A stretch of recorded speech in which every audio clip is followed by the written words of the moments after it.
Halo hai semua, perkenalkan nama aku Viva Yudhya Pratiwi, mahasiswa Kimia ITS Angkatan 2024 dengan NRP 5004241114.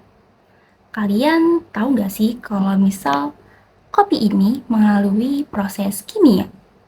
Proses kimia yang dialami oleh kopi ini adalah proses ekstraksi, yang kali ini akan aku bahas pada presentasiku. Nah, kalian tahu nggak sih ekstraksi itu apa? Jadi, ekstraksi adalah suatu metode yang digunakan dalam proses pemisahan suatu komponen dari campurannya menggunakan sejumlah pelarut. Dari situ, kita dapat tahu nih tujuan ekstraksi yaitu untuk menarik atau memisahkan senyawa dari campurannya atau sebuah simplisa. Nah, ekstraksi sendiri terdapat prinsip atau dasar yang mendasari konsepnya, yaitu hukum distribusi Nernst, di mana bunyi dari hukum distribusi Nernst yaitu jika suatu zat larut dalam dua pelarut yang tidak saling bercampur pada suhu tetap, maka zat tersebut akan terdistribusi di antara kedua pelarut dengan perbandingan konsentrasi yang tetap. Sehingga dari bunyi hukum distribusi Nernst kita dapat mengetahui nih, dasar dari ekstraksi sendiri terdapat dua hal, yaitu distribusi zat terlarut antara dua fase yang tidak saling bercampur, dan yang kedua adalah zat dibagi menjadi dua jenis sesuai dengan koefisien distribusinya. Nah, apa sih koefisien distribusi? Jadi, koefisien distribusi adalah perbandingan konsentrasi zat terlarut atau solut yang terdistribusi antara dua pelarut yang tidak saling bercampur, di mana rumusnya yaitu KD sama dengan konsentrasi zat organik dibagi konsentrasi zat air. Nah, dari situ kita dapat mengetahui nih bahwa konsep nilai KD ini, jika KD-nya besar, maka zat lebih banyak larut di fase organik, sehingga ekstraksinya lebih bagus atau lebih optimal.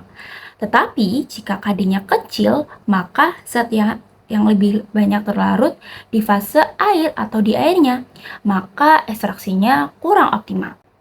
Nah, udah tahu kan konsep koefisien distribusi ini? Nah, selain koefisien distribusi, ada juga nih yang dinamakan konstanta partisi. Nah, secara konsep, keduanya memang sedikit sama. Konstanta partisi atau Kp adalah perbandingan konsentrasi suatu zat terlarut yang terdistribusi di antara dua pelarut yang tidak saling tercampur. Nah, rumusnya juga sama, yaitu konsentrasi zat pelarut organik dibagi konsentrasi zat pelarut air. Nah, tetapi di sini ada yang berbeda, di mana jika Kp yaitu konstanta partisinya itu lebih dari 1, maka solut atau zat terlarutnya lebih larut di fase organik daripada fase air. Nah, jika K-nya itu kecil, nah solutnya lebih larut di fase air daripada fase organik. Perbedaan dari Kp dan Kd, kalau Kd sendiri dipengaruhi oleh pH, kalau Kp sendiri tidak dipengaruhi oleh pH. Begitu teman-teman. Nah, kita bisa lanjut ke berikutnya, yaitu ada faktor-faktor penting dari sebuah ekstraksi atau faktor yang mempengaruhi ekstraksi. Yang pertama adalah jenis pelarutnya, di mana kita bisa melihat dari perbedaan polaritas. Terdapat dua jenis kepolaran, yaitu nonpolar dan polar, di mana zat nonpolar itu lebih larut di pelarut nonpolar. Contohnya seperti ether, kloroform, dan heksana. Sedangkan zat polar atau ionik lebih larut di pelarut polar atau air. Nah, tentunya dalam ekstraksi sendiri harus sesuai nih. Jika hal yang diekstraksi ini berupa polar, pelarutnya harus polar. Jika hal yang diekstraksi ini non-polar, pelarutnya juga harus non-polar. Kemudian yang kedua adalah efisiensi ekstraksi, di mana bahwa satu kali ekstraksi volume besar itu tidak sama dengan beberapa kali ekstraksi volume kecil. Kenapa seperti itu? Kita bisa bandingkan atau bayangkan seperti kita membuat sebuah santan. Ketika kita membuat santan dengan 100 ml air langsung dituang, dengan 100 ml air yang dituang sebanyak 10 kali dengan sekali penuangannya itu 10 ml, itu hasilnya pasti berbeda. Nah, tentunya dari sini siapa sih yang paling efektif atau metode mana sih yang paling efektif? Jadi yang lebih efektif adalah ketika diekstraksi berulang kali dengan volume yang lebih kecil. Nah, kemudian yang ketiga adalah pengaruh pH. Zat yang dapat terionisasi atau senyawa organik asam basa lemak dapat berubah kelarutannya tergantung pH. Nah, kalian perlu tahu bahwa senyawa netral lebih mudah diekstrak dengan fase organik. Maka senyawa netral ini lebih mudah diekstraksi ketika menggunakan pelarut organik. Lanjut nih, yang keempat ada suhu dan waktu. Nah, jika suhu lebih tinggi, otomatis kelarutan dan difusinya meningkat, sehingga ekstraksinya lebih cepat. Tetapi jangan salah guys, karena ketika suhunya terlalu tinggi, itu dapat merusak ekstraksi tersebut. Nah, kemudian ada juga nih waktu. Waktu yang cukup dapat mencapai keseimbangan sehingga ekstraksinya lebih optimal. Jika waktunya kurang, mungkin bisa jadi ekstraksinya kurang optimal. Tetapi jika waktunya terlalu banyak, pelarutnya akan lebih banyak. Jadi, yang lebih ideal adalah waktu yang cukup, sehingga tercapai keseimbangan. Kemudian, yang kelima adalah pengadukan atau agitasi.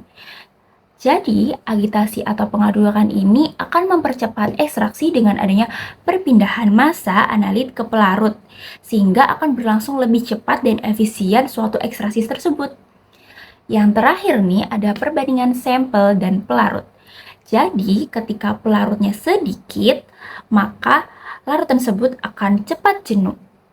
Maka, ketika larutan tersebut cepat jenuh, akan banyak senyawa yang tidak larut, sehingga hasil ekstraksinya lebih rendah. Sedangkan jika pelarutnya cukup banyak, maka analit larut lebih maksimal. Dengan maksimalnya analit larut tersebut, kita dapat memaksimalkan ekstraksi tersebut, sehingga yang lebih baik ada pelarut yang cukup banyak. Selanjutnya, aku akan membahas teknik atau jenis-jenis ekstraksi. Di sini aku akan bahas 4 jenis ekstraksi. Yang pertama adalah liquid extraction atau LLE, atau yang biasa sebut ekstraksi cair. Nah, ekstraksi ini merupakan pemisahan berdasarkan distribusi antara dua pelarut tak bercampur. Yang kedua adalah liquid solid extraction atau ekstraksi cair padat, di mana ekstraksi ini merupakan ekstraksi dengan pelarut melarutkan senyawa target dari bahan padat. Yang ketiga adalah solid phase extraction atau SPA, di mana ekstraksi ini merupakan pemisahan atau pemeriksaan analit dari cairan dengan absorpsi pada fase padat. Dan yang terakhir adalah supercritical fluid extraction, di mana ekstraksi ini dapat digunakan di fase padat atau cair menggunakan fluida superkritis. Lanjut, di sini aku akan membahas banyak sekali metode-metode ekstraksi. Yang pertama, maserasi. Nah, maserasi sendiri merupakan perendaman si pelisa dalam pelarut selama waktu tertentu. Maserasi sendiri cocok untuk bahan yang tidak tahan panas. Kedua adalah perkolasi, di mana pelarut dialirkan perlahan melalui simplisa halus dalam kolom. Nah, di perkolasi sendiri memungkinkan ekstraksi lebih efisien dan merata. Yang ketiga adalah reflux, di mana ekstraksi dengan pemanasan pelarut sampai titik didihnya. Di sini pelarut relatif tetap menggunakan pendingin balik untuk mencegah kehilangan pelarut. Keempat ada Sochlet atau Sochlet, di mana ini merupakan ekstraksi kontinu menggunakan alat Sochlet, di mana nantinya pelarut baru terus digunakan sehingga ekstraksi konstan dan efisien. Yang kelima yaitu infusa. Di sini ekstraksi air panas dengan suhu lebih dari 90 derajat selama kurang lebih 15 menit. Infusa sendiri cocok untuk teh atau rempah atau zat-zat yang mudah larut. Kemudian yang keenam adalah dekoktasi, di mana ekstraksi dengan perebusan bahan dalam air dengan suhu 90-90 derajat Celcius selama kurang lebih 30 menit. Nah, dekoktasi cocok untuk zat yang lebih keras atau sulit larut. Ketujuh, yaitu destilasi atau penyulingan, di mana destilasi atau penyulingan sendiri merupakan pemisahan campuran berdasarkan titik didih berbeda masing-masing komponen. Kemudian yang kedelapan yaitu lawan arah atau counter currents, di mana simplisa bergerak berlawan arah dengan pelarut. Di sini dapat meningkatkan efisiensi ekstraksi dibanding perkolasi biasa. Jadi, jenis lawan arah ini sama seperti perkolasi tetapi lebih efisien. Kemudian yang kesembilan adalah ekstraksi ultrasonik, di mana ekstraksi ultrasonik ini menggunakan gelombang ultrasonik sebesar 20 sampai 2000 kHz sehingga dapat meningkatkan permeabilitas dinding sel.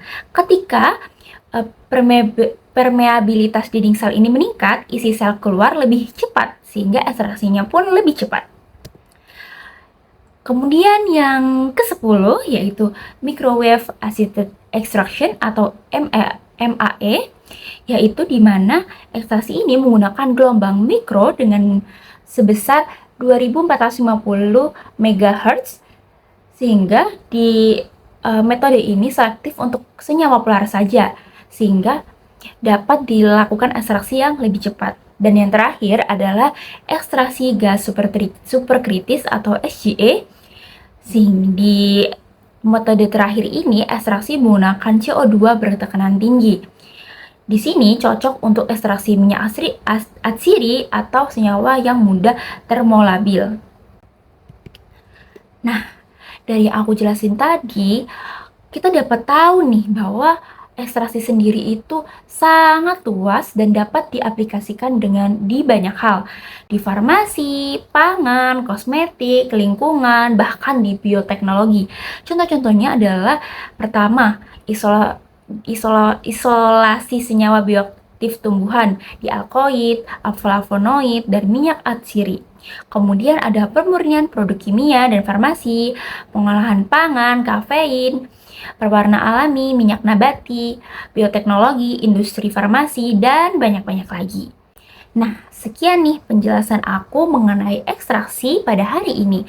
Kurang lebihnya aku mohon maaf apabila ada pertanyaan, kalian bisa komen di video kali ini. Sekian dari aku, terima kasih. Bye-bye.